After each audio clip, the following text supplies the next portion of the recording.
Hello friends, तो स्वागत है आप सभी का आपके अपने यूट्यूब चैनल आई सीरीज में। दोस्तों, हमने इसके पहले वाले क्लास में पढ़ा था उच्चतम न्यायालय। आज हम पढ़ने वाले हैं उच्च न्यायालय, जो कि काफ़ी इंपॉर्टेंट टॉपिक है और इससे एग्जाम में भर भर के क्वेश्चन पूछे जाते हैं।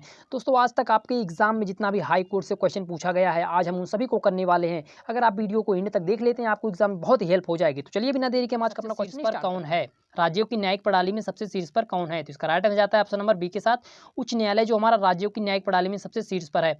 अगर आपसे क्वेश्चन पूछ ले भारत की न्यायिक प्रणाली में सबसे शीर्ष पर कौन है, भारत की न्यायिक प्रणाली में सबसे शीर्ष पर कौन है, तो हमारा उच्चतम न्यायालय है। कौन है? उच्चतम न्यायालय है। ठीक है। अगर आपसे क्वेश्चन पूछे राज्यों की न्यायिक प्रणाली में सबसे शीर्ष पर कौन है, तो उच्च न्यायालय है। अगर पूछे भारत की न्यायिक प्रणाली में सबसे शीर्ष पर कौन है, तो उच्चतम न्यायालय है। ठीक है। तो चलिए अगला क्वेश्चन देखते हैं हम। सर्वप्रथम कब भारत परिषद अधिनियम में उच्च न्यायालय का प्रावधान किया गया? उच्च न्यायालय का प्रावधान कब किया गया? तो इसका राइट हो जाता है ऑप्शन नंबर सी के साथ 1861 में जो है भारत परिषद अधिनियम में उच्च न्यायालय का जो है प्रावधान किया गया। ठीक है। अगर आपसे क्वेश्चन पूछ ले कि उच्च न्यायालय का जो है स्थापना सबसे पहले कहाँ पर हुआ था, तो कोलकाता में हुआ था। ठीक है। कहाँ पर हुआ था? कोलकाता में हुआ था, बम्बई में हुआ था और मद्रास में हुआ था। ठीक, कोलकाता, बम्बई और मद्रास में हुआ। कब हुआ था? 1862 में हुआ था। ठीक है। तो चलिए अगला क्वेश्चन देखते हैं हम। हमारा अगला क्वेश्चन कह रहा है कि सर्वप्रथम उच्च न्यायालय की स्थापना कहाँ पर हुई? सर्वप्रथम उच्च न्यायालय की स्थापना कहाँ पर हुई? ऑप्शन है कोलकाता, मद्रास, मुंबई, उपरोक्त सभी। तो इसका राइट में जाता है ऑप्शन नंबर डी के साथ कोलकाता, मद्रास, मुंबई, उपरोक्त सभी। इन सभी में जो है 1862 में सर्वप्रथम जो है उच्च न्यायालय की स्थापना हुई थी। ठीक है। तो चलिए अगला क्वेश्चन देखते हैं हम। हमारा अगला क्वेश्चन कह रहा है कि मुंबई में उच्च न्यायालय की स्थापना कब हुई? मुंबई में जो हमारी उच्च न्यायालय की स्थापना कब हुई? तो इसका राइट में जाता है ऑप्शन नंबर ए के साथ 1862 में जो है मुंबई में उच्च न्यायालय की स्थापना हुई। ठीक है। हमारा पांचवा क्वेश्चन कह रहा है कि भारत में सबसे नवीन उच्च न्यायालय कहाँ पर स्थित है? भारत में जो सबसे नवीन उच्च न्यायालय है कहाँ पर बना? तो इसका राइट में जाता है option number C Andhra Pradesh की राजधानी अमरावती में जो है सर्वप्रथम नवीन उच्च न्यायालय बना है। ठीक है। नवीन उच्च न्यायालय कहाँ पर बना है? आंध्र प्रदेश की राजधानी अमरावती में बना है। कब बना है? 2019 में बना है। ठीक। तो चलिए अगला क्वेश्चन देखते हैं हम। हमारा अगला क्वेश्चन कह रहा है कि भारत में वर्तमान में कुल कितने उच्च न्यायालय हैं? वर्तमान में कुल कितने उच्च न्यायालय हैं? तो इसका राइट आंसर जाता है ऑप्शन नंबर ए के साथ वर्तमान में जो है भारत में 25 उच्च न्यायालय हैं। ठीक है। कितने हैं? 25 उच्च न्यायालय हैं। और उच्चतम न्यायालय कितने हैं? एक है। ठीक। तो चलिए अगला क्वेश्चन देखते हैं हम। हमारा अगला क्वेश्चन कह रहा है कि किस अनुच्छेद में बताया गया है कि प्रत्येक राज्य में एक उच्च न्यायालय होगा? प्रत्येक राज्य में एक उच्च न्यायालय होगा, किस आर्टिकल में कहा गया है? तो इसका राइट में जाता है ऑप्शन नंबर बी के साथ आर्टिकल 214 में बताया गया है कि प्रत्येक राज्य में एक उच्च न्यायालय होगा। ठीक है। और किस आर्टिकल में बताया गया है कि बताया गया है कि भारत में एक सुप्रीम कोर्ट होगा, मतलब उच्चतम न्यायालय होगा? किस आर्टिकल में बताया गया है? तो आर्टिकल 124 में बताया गया। ठीक है। अगर आपसे क्वेश्चन पूछे कि किस आर्टिकल में बताया गया है कि प्रत्येक राज्य में एक उच्च न्यायालय होगा, आर्टिकल 214। और किस आर्टिकल में बताया गया है कि भारत में एक सुप्रीम कोर्ट होगा, उच्चतम न्यायालय होगा? तो आर्टिकल 124। ठीक है। तो चलिए अगला क्वेश्चन देखते हैं हम। तो हमारा अगला क्वेश्चन कह रहा है कि दो या दो से अधिक राज्यों के लिए एक ही उच्च न्यायालय की स्थापना कौन करा सकता है? दो या दो से अधिक राज्यों के लिए एक ही उच्च न्यायालय की स्थापना कौन करा सकता है? तो इसका राइट आंसर जाता है ऑप्शन नंबर सी के साथ संसद जो है दो या दो से अधिक राज्यों के लिए एक ही उच्च न्यायालय की स्थापना करा सकता है। ठीक है। किस अधिनियम में कहा गया था? तो 7वां संविधान संशोधन अधिनियम 1956 के माध्यम से संसद जो है दो या दो से अधिक राज्यों के लिए एक उच्च न्यायालय की स्थापना कर सकता है। ठीक है। एग्जाम में बार बार पूछा जाता है, इसको नोट डाउन कर लिया आप लोग। तो हमारा नवा क्वेश्चन कह रहा है कि उच्च न्यायालय का अभिलेख न्यायालय का प्रावधान उच्च न्यायालय के अभिलेख न्यायालय का प्रावधान किस आर्टिकल में किया गया है? तो इसका राइट आंसर जाता है ऑप्शन नंबर सी के साथ आर्टिकल 215 में जो है उच्च न्यायालय की अभिलेख न्यायालय का प्रावधान किया गया है। अगर आपसे क्वेश्चन पूछ ले उच्चतम न्यायालय के अभिलेख न्यायालय का प्रावधान किस आर्टिकल में किया गया है, तो आर्टिकल 119 हो जाएगा। लेकिन हमारा क्वेश्चन पूछा है कि उच्च न्यायालय का अभिलेख न्यायालय किस आर्टिकल का प्रावधान किस आर्टिकल में किया गया है, तो आर्टिकल 215 में किया गया है। ठीक है। तो चलिए अगला क्वेश्चन देखते हैं हम। हमारा अगला क्वेश्चन कह रहा है कि भारत में किसे अभिलेख न्यायालय की शक्ति प्रदान है? ठीक है। भारत में किसे अभिलेख न्यायालय की शक्ति प्रदान है? आपके ऑप्शन है उच्चतम न्यायालय, उच्च न्यायालय, या दोनों, इनमें से कोई नहीं। तो इसका राइट आंसर जाता है ऑप्शन नंबर सी के साथ। देखिए, भारत में जो है हमारे उच्च न्यायालय और उच्चतम न्यायालय को अभिलेख न्यायालय की शक्ति प्राप्त है। ठीक है। तो चलिए अगला क्वेश्चन देखते हैं हम। हमारा अगला क्वेश्चन कह रहा है कि उच्चतम न्यायालय के गठन का प्रावधान किस आर्टिकल में किया गया है? जो हमारा उच्चतम न्यायालय है, इसके गठन का प्रावधान किस आर्टिकल में किया गया है? तो इसका राइट आंसर जाता है ऑप्शन नंबर ए के साथ आर्टिकल 216 में जो है हमारा उच्चतम न्यायालय का उच्च न्यायालय का यहाँ पर रहेगा, उच्च न्यायालय के गठन का प्रावधान किया गया है। ठीक। अब कैसे गठन इसका उच्च न्यायालय का होता है? उसमें एक मुख्य न्यायाधीश होता है और अन्य न्यायाधीश होते हैं। अन्य न्यायाधीशों की संख्या जो है वर्णित नहीं की गई। ठीक। तो आपसे क्वेश्चन ये भी पूछ सकता है कि उच्च न्यायालय में अन्य न्यायाधीशों की संख्या कितनी होती है? तो इसका राइट आंसर जाएगा कोई वर्णन नहीं है। ठीक है। तो चलिए अगला क्वेश्चन देखते हैं हम। तो हमारा अगला क्वेश्चन कह रहा है कि उच्च न्यायालय के मुख्य न्यायाधीश की नियुक्ति कौन करता है। उच्च न्यायालय के मुख्य न्यायाधीश की नियुक्ति कौन करता है, तो इसका राइट आंसर जाता है ऑप्शन नंबर ए के साथ, राष्ट्रपति करता है संसद की सलाह से। ठीक है, कौन करता है, राष्ट्रपति करता है। अगर पूछे अन्य न्यायाधीश की नियुक्ति कौन करता है, तो राष्ट्रपति करता है। ठीक है, तो चलिए अगला क्वेश्चन देखते हैं हम। तो हमारा अगला क्वेश्चन कह रहा है कि उच्च न्यायालय के अन्य न्यायाधीश की नियुक्ति कौन करता है। उच्च न्यायालय के अन्य न्यायाधीश की नियुक्ति कौन करता है, तो राष्ट्रपति करता है संसद के परामर्श। अभी ऊपर पढ़ के आ रहे हैं हम। तो हमारा अगला क्वेश्चन कह रहा है कि उच्च न्यायालय के मुख्य न्यायाधीश का कार्यकाल कितना होता है। Very most important question, exam में बार बार पूछता है, रिपीट होता रहता है। उच्च न्यायालय के मुख्य न्यायाधीश का प्रावधान उच्च न्यायालय के मुख्य न्यायाधीश का कार्यकाल कितना होता है, तो इसका राइट आंसर जाता है ऑप्शन नंबर बी के साथ। देखिए, उच्च न्यायालय के मुख्य न्यायाधीश का अधिकतम कार्यकाल जो होता है हमारा 62 वर्ष होता है। क्या होता है, 62 वर्ष होता है। 62 वर्ष के बाद वह रिटायर हो जाता है। ठीक है, अगर आपसे क्वेश्चन पूछ लिया इसका न्यूनतम कार्यकाल कितना होता है, तो कोई वर्णन नहीं किया गया। ठीक, संविधान में जो है उच्च न्यायालय के मुख्य न्यायाधीश का मुख्य न्यायाधीश के न्यूनतम कार्यकाल का वर्णन नहीं किया गया। ठीक है, तो मुख्य न्यायाधीश का कार्यकाल कितना होता है, 62 वर्ष होता है। अगर पूछ ले उच्चतम न्यायालय के मुख्य न्यायाधीश कार्यकाल कितना होता है, तो 65 वर्ष होता है। ठीक है, उच्च न्यायालय के मुख्य न्यायाधीश कार्यकाल 62 वर्ष होता है और उच्चतम न्यायालय के मुख्य न्यायाधीश का जो है कार्यकाल होता है 65 वर्ष होता है। ठीक है, और इन दोनों के ही न्यूनतम कार्यकाल का वर्णन नहीं किया गया है। ठीक है, तो चलिए अगला क्वेश्चन देखते हैं हम। तो हमारा अगला क्वेश्चन कह रहा है कि उच्च न्यायालय के मुख्य न्यायाधीश का न्यूनतम कार्यकाल कितना होता है। उच्च न्यायालय के मुख्य न्यायाधीश का न्यूनतम कार्यकाल कितना होता है, तो इसका राइट आंसर आता है ऑप्शन नंबर डी, इनमें से कोई नहीं। संविधान में वर्णन नहीं किया गया है कि न्यूनतम कार्यकाल कितना होगा। उच्चतम न्यायालय और उच्च न्यायालय दोनों का है। ठीक है, तो चलिए अगला क्वेश्चन देखते हैं हम। तो हमारा 16वां क्वेश्चन कह रहा है कि मूल संविधान में उच्च न्यायालय के मुख्य न्यायाधीश का कार्यकाल कितना था। मूल संविधान में पूछ रहा है, वर्तमान संविधान नहीं। मूल संविधान में उच्च न्यायालय के मुख्य न्यायाधीश का कार्यकाल कितना था, तो इसका राइट आंसर जाता है ऑप्शन नंबर बी के साथ, 60 वर्ष था मूल संविधान में उच्च न्यायालय के मुख्य न्यायाधीश का जो कार्यकाल। फिर 15वां संविधान संशोधन के माध्यम से इसको जो है 62 वर्ष कर दिया गया। ठीक है, तो चलिए अगला क्वेश्चन देखते हैं हम। तो हमारा अगला क्वेश्चन कह रहा है कि उच्च न्यायालय का मुख्य न्यायाधीश बनने के लिए क्या क्या योग्यता होनी चाहिए। मुख्य न्यायाधीश बनने के लिए उच्च न्यायालय का क्या क्या योग्यता होनी चाहिए। पहला तो ये भारत का नागरिक होना चाहिए, बी उच्च न्यायालय में 10 वर्ष वकील के रूप में कार्य किया हो, या दोनों, डी इनमें से कोई नहीं। इसका राइट आंसर जाता है ऑप्शन नंबर सी के साथ। पहली बार तो उच्च न्यायालय का मुख्य न्यायाधीश बनने के लिए इसके पास भारत का नागरिक पहला योग्यता होनी चाहिए। दूसरा कि वह उच्च न्यायालय में 10 वर्ष के लिए उच्च वकील के रूप में कार्य किया हो। ठीक है, तो चलिए अगला क्वेश्चन देखते हैं हम। तो हमारा अगला क्वेश्चन कह रहा है दोस्तों कि उच्च न्यायालय का मुख्य न्यायाधीश अपना त्यागपत्र किसे देता है। ये जो मुख्य न्यायाधीश होता है हमारा उच्च न्यायालय का, हाई कोर्ट का, इसका अपना त्यागपत्र किसको देता है, तो राष्ट्रपति को देता है। ठीक है, किसको देता है, राष्ट्रपति को देता है। अन्य न्यायाधीश भी अपना त्यागपत्र राष्ट्रपति को देते हैं। ठीक है, तो चलिए अगला क्वेश्चन देखते हैं हम। तो हमारा 19वां क्वेश्चन कह रहा है कि उच्च न्यायालय के न्यायाधीश को किस आधार पर पद से हटाया जाता है। जो न्यायाधीश होते हैं उच्च न्यायालय के, इनको किस आधार पर पद से हटाया जाता है। साबित कदाचार के माध्यम से, असमक्षता के माध्यम से, या दोनों, डी इनमें से कोई नहीं। तो इसका राइट आंसर जाता है ऑप्शन नंबर सी के साथ, या दोनों। साबित कदाचार के माध्यम से आप इनको न्यायाधीश को पद से हटा सकते हैं, असमक्षता के माध्यम से इसको पद से हटा सकते हैं। ठीक, अब बात कर लेते हैं साबित कदाचार क्या होता है। मतलब कोई अगर जो न्यायाधीश है दुर्व्यवहार कर रहा है तो उसके माध्यम से आप पद से हटा सकते हैं उसको। असमक्षता मतलब वो अपने कार्य को करने में असमक्ष रहे, मतलब जिससे वह ज़्यादा वृद्ध हो जाए, तब उसको पद से हटाया जा सकता है। ठीक है, कौन हटाता है पद से, इसको राष्ट्रपति हटाता है। ठीक है, चलिए अगला क्वेश्चन देखते हैं। हमारा 20वां क्वेश्चन कह रहा है कि उच्च न्यायालय के न्यायाधीश को पद से कौन हटाता है। पद से कौन हटाता है, तो इसका राइट आंसर जाता है ऑप्शन नंबर बी के साथ, जो राष्ट्रपति जो हमारा इसको हटाता है। ठीक है, किसको, न्यायाधीश को पद से हटाता है राष्ट्रपति। ठीक है, तो चलिए अगला क्वेश्चन देखते हैं हम। और किसके माध्यम से हटाता है, संसद के माध्यम से हटाता है। संसद द्वारा जो है विशेष बहुमत से विशेष बहुमत से संसद के परामर्श से राष्ट्रपति जो है इनको पद से हटाता है। ठीक है, तो चलिए अगला क्वेश्चन देखते हैं हम। तो हमारा अगला क्वेश्चन कह रहा है कि उच्च न्यायालय के न्यायाधीश का शपथ किस आर्टिकल में दिया गया है। ठीक है, उच्च न्यायालय के न्यायाधीश का शपथ किस आर्टिकल में दिया गया है, तो इसका राइट आंसर जाता है ऑप्शन नंबर डी के साथ, आर्टिकल 219 में जो है उच्च न्यायालय के न्यायाधीश का शपथ दिया गया है। ठीक है, और कौन शपथ दिलाता है इसको, राज्यपाल दिलाता है। ठीक है, ये बात याद रखना, बहुत ही इंपॉर्टेंट क्वेश्चन है ये।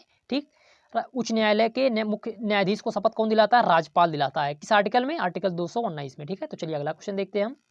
तो हमारा अगला क्वेश्चन कह रहा है कि उच्च न्यायालय के न्यायाधीश को शपथ कौन दिलाता है, जस्ट ऊपर पढ़ के आ रहे हैं, राज्यपाल दिलाता है। तो चलिए अगला क्वेश्चन देखते हैं। 23वां क्वेश्चन कह रहा है हमारा न्यायाधीशों पर प्रतिबंध का प्रावधान किस आर्टिकल में किया गया है। न्यायाधीशों पर प्रतिबंध का प्रावधान किस आर्टिकल में किया गया है, तो इसका राइट आंसर जाता है ऑप्शन नंबर ए के साथ, आर्टिकल 220 में जो हमारा न्यायाधीशों पर प्रतिबंध का प्रावधान किया गया है। इसका मतलब है कि उच्च न्यायालय का जो अस्थायी न्यायाधीश होगा वो उच्चतम न्यायालय और उच्च न्यायालय के सिवाय किसी अन्य न्यायालय में जो कार्रवाई नहीं कर सकता है। ठीक है, तो चलिए अगला क्वेश्चन देखते हैं हम। तो हमारा अगला क्वेश्चन कह रहा है कि उच्च न्यायालय के वेतन भत्तों का निर्धारण किस आर्टिकल में किया गया है। हमारा जो उच्च न्यायालय है उसका वेतन भत्तों का निर्धारण किस आर्टिकल से किया गया है, तो इसका राइट आंसर जाता है ऑप्शन नंबर ए के साथ। आर्टिकल 221 के तहत उच्च न्यायालय के वेतन भत्तों का निर्धारण किया गया है। ठीक है, और कौन निर्धारण करता है, संसद जो है उच्च न्यायालय के वेतन भत्तों का निर्धारण करता है। इसको कहाँ से वेतन दिया जाता है, तो राज्य की संचित निधि से दिया जाता है। ठीक, कहाँ से, राज्य की जो है संचित निधि से इसको जो है वेतन दिया जाता है। अगर बात कर लीजिए इसको पेंशन कहाँ से दिया जाता है, तो पेंशन याद रखना है, पेंशन जो है उच्च न्यायालय को जो है हमारा भारत के संचित निधि से दिया जाता है। ठीक, कहाँ से, पेंशन जो है भारत के संचित निधि से दिया जाता है। ठीक है, ये बात याद रखना। ठीक, तो चलिए अगला क्वेश्चन देखते हैं हम। तुम्हारा अगला क्वेश्चन कह रहा है कि उच्च न्यायालय को पेंशन कहाँ से दिया जाता है। बस अभी ऊपर जो हम पढ़ के आ रहे हैं, उच्च न्यायालय को पेंशन कहाँ से दिया जाता है, तो भारत की संचित निधि से दिया जाता है। ठीक है, कहाँ से, भारत की संचित निधि से दिया जाता है। ठीक है, अगर बात की जाए तो उच्चतम न्यायालय को जो है वेतन भत्तों कहाँ से दिया जाता है, तो भारत की संचित निधि से दिया जाता है। दोस्तों अगर आपको उच्चतम न्यायालय संबंधी वीडियो पढ़ना है तो उसका लिंक डिस्क्रिप्शन में मिल जाएगा, आप वहाँ से जाकर पढ़ सकते हैं। तो चलिए अगला क्वेश्चन देखते हैं हम। तो हमारा 26वां क्वेश्चन कह रहा है कि उच्च न्यायालय के वेतन भत्तों का निर्धारण कौन करता है। उच्च न्यायालय के वेतन भत्तों का निर्धारण कौन करता है, तो इसका राइट आंसर जाता है ऑप्शन नंबर डी के साथ, संसद करता है। चलिए अगला क्वेश्चन देखते हैं। हमारा 27वां क्वेश्चन कह रहा है कि उच्च न्यायालय के वेतन भत्तों में कटौती की जा सकती है या नहीं। उच्च न्यायालय जो है उसके वेतन व भत्तों में कटौती की जा सकती है या नहीं। ऑप्शन ए हाँ, बी नहीं, सी वर्णन नहीं किया गया, डी में से कोई नहीं। तो इसका राइट आंसर जाता है ऑप्शन नंबर ए के साथ। देखिए हाँ, उच्च न्यायालय के वेतन भत्तों में कटौती की जा सकती है, लेकिन उसके लिए शर्त क्या है, वित्तीय आपात के समय ही जो है उच्च न्यायालय के वेतन भत्तों में कटौती की जा सकती है। ये बात याद रखना, एग्जाम में बहुत पूछा जाता है, पूछता है कि उच्च न्यायालय के वेतन भत्तों में कटौती की जा सकती है किस माध्यम पर, जब वित्तीय आपात लगा हो तभी कटौती की जा सकती है, अन्यथा किसी समय नहीं की जा सकती। ठीक है, तो चलिए अगला क्वेश्चन देखते हैं हम। तो हमारा अगला क्वेश्चन कह रहा है कि वर्तमान में उच्च न्यायालय के मुख्य न्यायाधीश का वेतन कितना है। वर्तमान में उच्च न्यायालय के मुख्य न्यायाधीश का वेतन कितना है, तो इसका राइट आंसर जाता है ऑप्शन नंबर बी के साथ। 2,50,000 जो हमारा वो मुख्य न्यायाधीश का वेतन है उच्च न्यायालय के। अगर अन्य न्यायाधीश का वेतन पूछा जाए तो कितना होगा, उच्च न्यायालय के अन्य न्यायाधीश का वेतन कितना होगा, 2,25,000 होगा। ठीक है, कितना होगा, 2,25,000 होगा। अगर हम सुप्रीम कोर्ट की बात कीजिए, सुप्रीम कोर्ट के जो है मुख्य न्यायाधीश का वेतन कितना होता है, 2,80,000 रुपया होता है। अन्य न्यायाधीश का कितना होता है, 2,50,000 रुपया होता है। ठीक है, तो हमें कंफ्यूज नहीं होना है। अगर पूछे उच्च न्यायालय के मुख्य न्यायाधीश का वेतन कितना होता है, तो 2,50,000 होता है। उच्च न्यायालय के अन्य न्यायाधीश का वेतन कितना हो, 2,25,000 होता है। और सुप्रीम कोर्ट के मुख्य न्यायाधीश का वेतन 2,80,000 होता है, और सुप्रीम कोर्ट के अन्य न्यायाधीश का वेतन जो हमारा होता है 2,50,000 रुपया होता है। ठीक है, तो चलिए अगला क्वेश्चन देखते हैं हम। तो हमारा अगला क्वेश्चन कह रहा है कि उच्च न्यायालय में स्थानांतरण का प्रावधान किस आर्टिकल में किया गया है। उच्च न्यायालय में स्थानांतरण का प्रावधान किस आर्टिकल में किया गया है। ठीक, कह रहा है क्वेश्चन कि उच्च न्यायालय में स्थानांतरण का प्रावधान किस आर्टिकल में किया गया है, तो इसका राइट आंसर जाता है ऑप्शन नंबर बी के साथ। आर्टिकल 222 में जो है हमारा स्थानांतरण का प्रावधान किया गया है। और स्थानांतरण कौन करता है, राष्ट्रपति करता है। ठीक, कौन करता है, राष्ट्रपति करता है। ठीक, किसके परामर्श से करता है, सुप्रीम कोर्ट के जो है मुख्य न्यायाधीश से करता है। ठीक, किससे, चीफ ऑफ जस्टिस से, जो परम राष्ट्रपति जो है मुख्य उच्चतम न्यायालय के मुख्य न्यायाधीश के परामर्श से जो है एक उच्च न्यायालय के न्यायाधीश को दूसरे न्यायालय में स्थानांतरित कर सकता है। ठीक है, कौन करता है, राष्ट्रपति करता है। बस इतना याद रखना है आपको। तो चलिए अगला क्वेश्चन देखते हैं हम। तो हमारा अगला क्वेश्चन कह रहा है कि उच्च न्यायालय के न्यायाधीश को स्थानांतरण कौन करता है, तो इसका राइट आंसर जाता है ऑप्शन नंबर सी के साथ, राष्ट्रपति करता है। तो चलिए अगला क्वेश्चन देखते हैं हम। हमारा 10वां क्वेश्चन कह रहा है कि रिट जारी करने की तुलना में सबसे अधिक प्रबल कौन होता है। रिट जारी करने की तुलना में सबसे प्रबल कौन होता है, तो इसका राइट आंसर जाता है ऑप्शन नंबर बी के साथ। उच्च न्यायालय जो होता है हमारा रिट जारी करने की तुलना में सबसे प्रबल होता है। कैसे प्रबल होता है, देखिए उच्चतम न्यायालय रिट कब जारी करता है, जब मूल अधिकारों का जो है उल्लंघन किया जाता है तो उच्चतम न्यायालय रिट जारी करता है। ठीक है, तब रिट जारी करता है। लेकिन उच्च न्यायालय जो होता है हमारा वो मूल अधिकार और अन्य मामलों में भी जो रिट जारी कर सकता है, इसलिए प्रबल कौन हुआ, उच्च न्यायालय हमारा हुआ। ठीक है, कौन हुआ, उच्च न्यायालय हुआ रिट जारी करने की तुलना में सबसे प्रबल। ठीक है, तो चलिए अगला क्वेश्चन देखते हैं हम। तो हमारा अगला क्वेश्चन कह रहा है कि भारत में न्यायिक पुनरावलोकन की शक्ति किसे प्राप्त है। भारत में न्यायिक पुनरावलोकन की शक्ति किसे प्राप्त है, भारत में न्याय कौन दिलाता है, तो इसका राइट आंसर जाता है ऑप्शन नंबर सी के साथ, सुप्रीम कोर्ट और हाई कोर्ट, यह दोनों जो है पुनरावलोकन की शक्ति इन दोनों को प्राप्त है। ठीक है, तो चलिए अगला क्वेश्चन देखते हैं हम। तो हमारा अगला क्वेश्चन कह रहा है कि क्वेश्चन कह रहा है कि जिला न्यायाधीश की नियुक्ति कौन करता है। जिला न्यायाधीश की नियुक्ति कौन करता है, तो इसका राइट आंसर जाता है ऑप्शन नंबर 1 के साथ, राज्यपाल करता है। जिला न्यायाधीश की नियुक्ति कौन करता है, राज्यपाल करता है। किसकी परामर्श से करता है, तो उच्च न्यायालय के परामर्श से करता है। ठीक है, तो चलिए अगला क्वेश्चन देखते हैं हम। तो हमारा अगला क्वेश्चन कह रहा है दोस्तों, कह रहा है कि उच्च न्यायालय किस आर्टिकल के तहत संवैधानिक, दीवानी, फौजदारी आदि मामलों में उच्च न्यायालय में अपील के लिए प्रमाण पत्र जारी कर सकता है? उच्च न्यायालय जो है उच्चतम न्यायालय में प्रमाण पत्र जारी कर सकता है किस आर्टिकल के तहत? इसका राइट आंसर जाता है ऑप्शन नंबर ए के साथ, आर्टिकल 134 ए के तहत जो है उच्च न्यायालय जो है उच्चतम न्यायालय को प्रमाण पत्र जारी कर सकता है। ठीक है, बहुत ही इंपॉर्टेंट क्वेश्चन दोस्तों, एग्जाम में बार बार पूछा जाता है, तो इसको नोट डाउन कर लीजिए आप लोग। चलिए अपना अगला क्वेश्चन देखते हैं दोस्तों। अगर आपको उच्चतम न्यायालय का वीडियो देखना है तो उसका लिंक डिस्क्रिप्शन में आपको मिल जाएगा, वहां से आप देख सकते हैं जाके। तो चलिए हमारा अगला क्वेश्चन कह रहा है कि उच्च न्यायालय अधीनस्थ न्यायालयों में चल रहे मामले को अपने पास बुला सकता है या नहीं? उच्च न्यायालय जो है अपने अधीनस्थ न्यायालयों में चल रहे मामले को अपने पास बुला सकता है कि नहीं? हाँ, बुला सकता है। ठीक है, तो चलिए अगला क्वेश्चन देखते हैं हम। तो हमारा अगला क्वेश्चन कह रहा है कि भारत में न्यायपालिका है क्या है? स्वतंत्र है, संसद के अधीन है, राष्ट्रपति के अधीन, प्रधानमंत्री के अधीन है? तो इसका राइट आंसर जाता है ऑप्शन नंबर ए। आप सभी जानते हैं कि भारत में जो न्यायपालिका है हमारी, सुप्रीम कोर्ट, हाई कोर्ट है, ये स्वतंत्र होता है। ठीक, क्या होता है? स्वतंत्र होता है। अब कैसे स्वतंत्र होता है? देखिए, अगर सरकार भी कोई जो है कानून का उल्लंघन कर रही है तो उस पर भी कार्रवाई की जा सकती है। कौन कार्रवाई करता है? हमारा यही करते हैं, न्यायपालिका करती है। ठीक है, तो भारत में न्यायपालिका क्या है? हमारी स्वतंत्र है। ठीक है, तो चलिए अगला क्वेश्चन देखते हैं हम। तो हमारा अगला क्वेश्चन कह रहा है कि भारत में न्यायपालिका का स्वरूप है, भारत में न्यायपालिका का स्वरूप कैसा है? तो इसका राइट आंसर जाता है ऑप्शन नंबर बी के साथ, एकीकृत स्वरूप है हमारे न्यायपालिका का। ठीक है, तो चलिए अगला क्वेश्चन देखते हैं हम। हमारा अगला क्वेश्चन कह रहा है कि निम्नलिखित में से भारत के किस मुख्य न्यायाधीश ने राष्ट्रपति के रूप में काम किया है? किस मुख्य न्यायाधीश ने जो है राष्ट्रपति के रूप में काम किया है? तो इसका राइट आंसर जाता है ऑप्शन नंबर ए के साथ, जस्टिस एम हिदायतुल्लाह ने जो है मुख्य न्यायाधीश के राष्ट्रपति के रूप में काम किया है। ठीक है, किसने? जस्टिस एम हिदायतुल्लाह ने जो है राष्ट्रपति के रूप में कार्य किया है। ठीक है, तो चलिए अगला क्वेश्चन देखते हैं हम। तो हमारा अगला क्वेश्चन कह रहा है कि सर्वोच्च न्यायालय के अधिकार क्षेत्र में वृद्धि करने का अधिकार प्राप्त है, सर्वोच्च न्यायालय के अधिकार क्षेत्र में वृद्धि करने का अधिकार किसके पास है? तो इसका राइट आंसर जाता है ऑप्शन नंबर सी, संसद के पास है। ठीक है, तो चलिए अगला क्वेश्चन देखते हैं हम। हमारा अगला क्वेश्चन कह रहा है कि सेवानिवृत्त मतलब रिटायर के पश्चात सर्वोच्च न्यायालय के न्यायाधीश वकालत कर सकते हैं कि नहीं? रिटायर के पश्चात जो है सर्वोच्च न्यायालय के न्यायाधीश वकालत कर सकते हैं कि नहीं? इसका राइट आंसर आता है ऑप्शन नंबर डी के साथ, कोई किसी भी न्यायालय में जो है कार्रवाई नहीं कर सकते हैं। ठीक है, तो चलिए अगला क्वेश्चन देखते हैं हम। तो हमारा अगला क्वेश्चन कह रहा है कि सर्वोच्च न्यायालय किस संस्था का निरीक्षण कर सकता है? सर्वोच्च न्यायालय जो हमारा ये सुप्रीम कोर्ट जो हमारा वो किस संस्था का निरीक्षण कर सकता है? तो इसका राइट आंसर जाता है ऑप्शन नंबर सी के साथ, अधीनस्थ न्यायालय।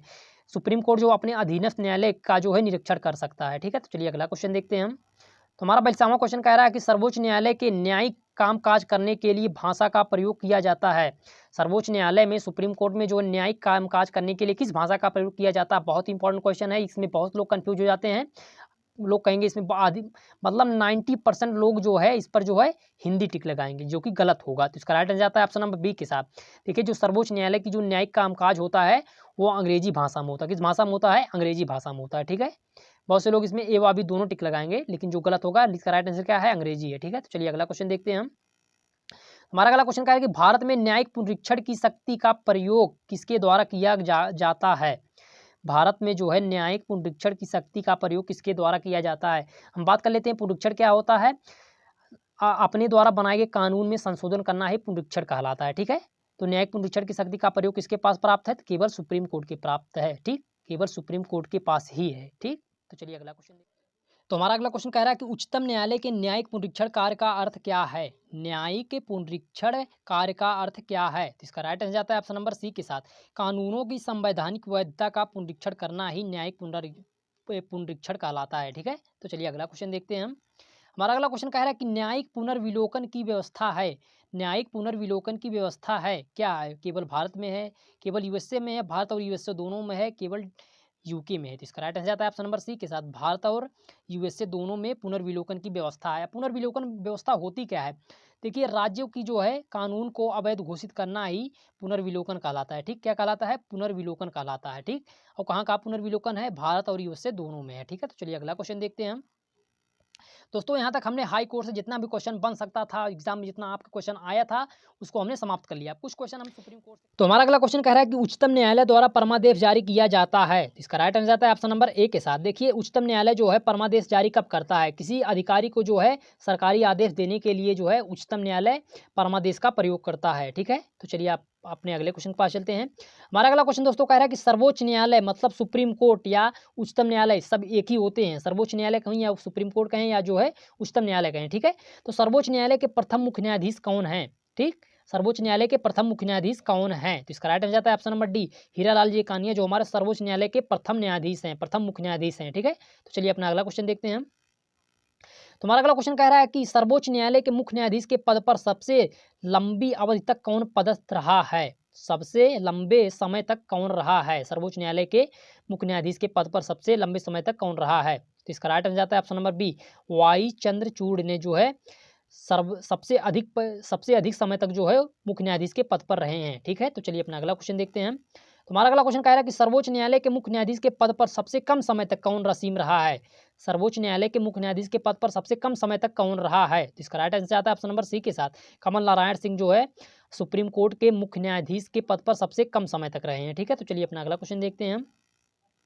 हमारा अगला क्वेश्चन कह रहा है दोस्तों, निम्नलिखित में उच्चतम न्यायालय की सबसे पहली महिला न्यायाधीश कौन है?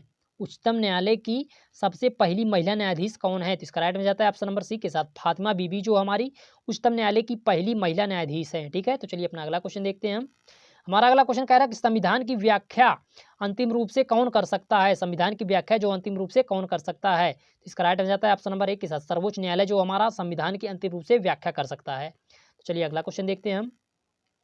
हमारा अगला क्वेश्चन कह रहा है कि भारत में उच्चतम न्यायालय में न्यायाधीशों की संख्या बढ़ाने का अधिकार किसके पास है? सुप्रीम कोर्ट में या उच्चतम न्यायालय में न्यायाधीशों की संख्या बढ़ाने का अधिकार किसके पास है? तो इसका राइट में जाता है ऑप्शन नंबर ए, संसद के पास जो है, संसद जो है न्यायाधीशों की संख्या में वृद्धि कर सकता है। ठीक है, तो चलिए अपना अगला क्वेश्चन देखते हैं हम। हमारा अगला क्वेश्चन कह रहा है कि सर्वोच्च न्यायालय का वेतन कहाँ से दिया जाता है या कहाँ से मिलता है? सर्वोच्च न्यायालय को वेतन कहाँ से मिलता है? तो इसका राइट आंसर जाता है ऑप्शन नंबर सी के साथ, भारत की संचित नीति से जो है सर्वोच्च न्यायालय को वेतन दिया जाता है। ठीक है, तो चलिए अपना अगला क्वेश्चन देखते हैं। दोस्तों ये क्वेश्चन लास्ट क्वेश्चन है, ये आप लोगों को होमवर्क मिल रहा है। क्वेश्चन क्या है? भारत में किस संवैधानिक पद पर कोई महिला नहीं रही है? भारत में किस संवैधानिक पद पर कोई महिला नहीं रही है? आपके ऑप्शन है, एक मुख्य चुनाव आयुक्त, बी सर्वोच्च न्यायालय के मुख्य न्यायाधीश, सी प्रधानमंत्री, डी लोकसभा अध्यक्ष। तो देखता हूँ सबसे पहले दोस्तों इसका आंसर कौन कमेंट बॉक्स में करता है। बस दोस्तों आज के लिए इतना ही। अगर वीडियो पसंद आए तो वीडियो को लाइक करें, शेयर करें और हमारे चैनल को सब्सक्राइब कर लें, जिससे कि हमारे नए वीडियो की अपडेट आप तक सबसे पहले पहुंच जाए। तो चलिए चलते हैं इसी के साथ। जय हिंद, जय भारत।